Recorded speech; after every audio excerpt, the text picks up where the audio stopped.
میں نے یہ عرض کیا تھا کہ ہمارے عمل کا دار و مدار یہ ہے کہ ایک دائرے میں ہمارے سارے اعمال ہیں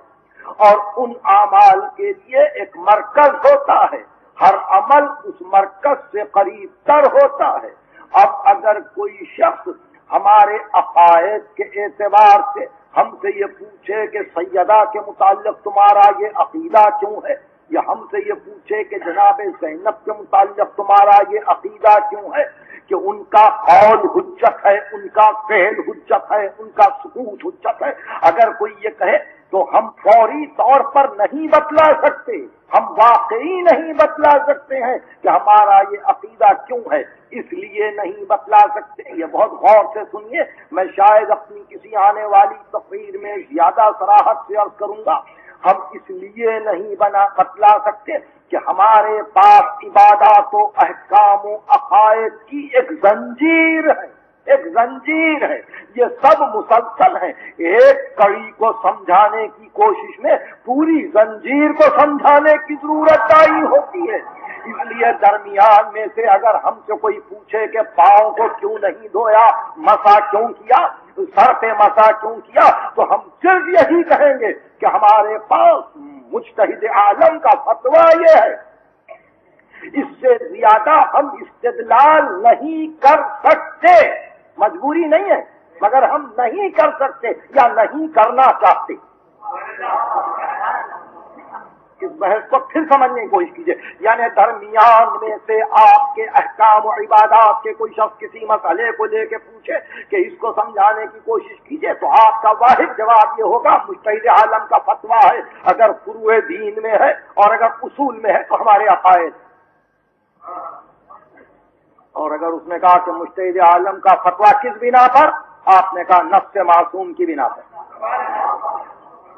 نفس معصوم کی بنا پر، اس بات سے کہ امام حسن عسکری اور حضرت حجت نے یہ فرمایا۔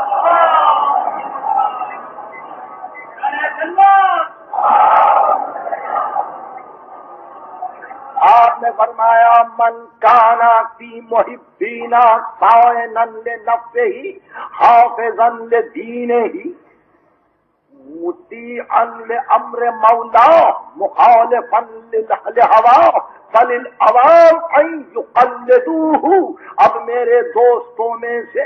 جو کوئی دین کا محافظ ہو اور امر الہی کی صیانت کرنے والا ہو، دیانت کے ساتھ احکام کو سمجھنے والا ہو، اللہ کے حکم کا اطاعت گزار ہو، اپنے ہوا و ہوس کی مخالفت کرنے والا ہو، تو عوام کے لیے لازم ہے کہ اس کی تقلید کریں۔ ہمارے پاس تقلید اس لیے نہیں ہے کہ مجتہد کہہ رہا ہے میری تقلید کرو، ہمارے پاس تقلید اس لیے ہے کہ معصوم کہتا ہے کہ جس کو اس منزل کمال پر پاؤ تقلید کرو۔ تو ہم سے آپ نے مسئلہ پوچھا، ہم نے کہا فتویٰ، آپ نے کہا فتویٰ کیسا، ہم نے کہا مجتہد عالم کا فتویٰ، آپ نے کہا مجتہد عالم کیا چیز ہے، ہم نے کہا نفس معصوم، آپ نے کہا نفس کیا چیز ہے، ہم نے کہا معصوم کی طرف سے حجت کا آ جانا، آپ نے پوچھا معصوم کیا ہے۔ اب سلسلہ یہاں تک پہنچا تو اس طرح سے آپ مختلف نقاط سے ہوتے ہوئے دائرے تک آئے۔ معصوم وہ ہے جو کاشف مرضی الہ ہو،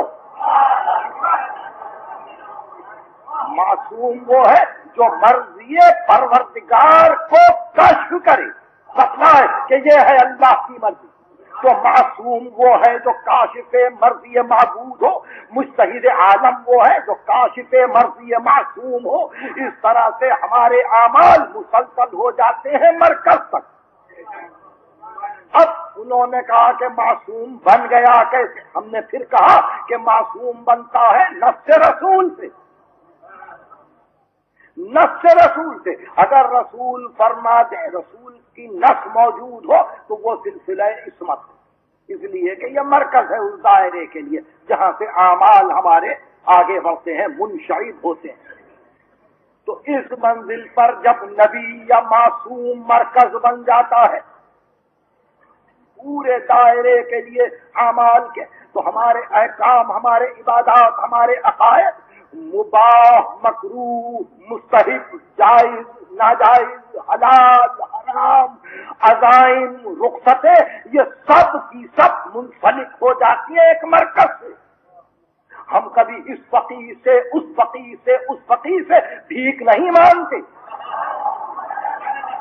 ہم مسئلے کو مرکز سے لیتے ہیں اور مرکز ہم کو سارے راستے بتلاتا ہے کہ یہ رخصتیں ہیں، یہ عظیمتیں ہیں۔ اس واسطے دنیا پریشان ہو جاتی ہے، درمیان میں سے کسی ایک مسئلے کو لے کے سمجھنے کی کوشش کرنا کہ متع کو سمجھا دیجئے، تقیہ کو سمجھا دیجئے، آپ مسئلہ بدا کو سمجھا دیجئے، ہم کیا بتلائیں کہ یہ زنجیریں ہیں۔